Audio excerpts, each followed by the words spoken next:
बिस्मिल्लाहिर्रहमानिर्रहीम। खराबी है इसके लिए जो लोगों के मुंह पर ऐब करे, पीठ पीछे बदी करे। जिसने माल जोड़ा और गिन गिन कर रखा, ये समझता है कि इसका माल इसे दुनिया में हमेशा रखेगा।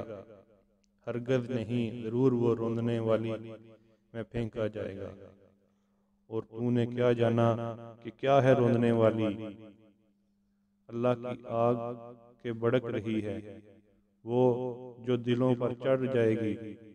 बेशक वो इन पर बंद कर दी जाएगी लंबे लंबे सुतूनों में।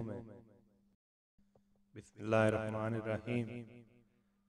दिल दहलाने वाली, क्या वो दिल है वो दहलाने वाली?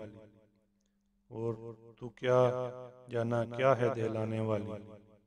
जिस दिन आदमी होंगे जिसे फैले पतंगे, और पहाड़ होंगे जैसे धन की ऊन।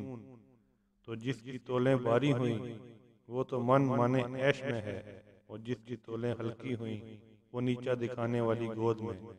तो तूने क्या जाना क्या है नीचा दिखाने वाली? एक आग शोले मारती।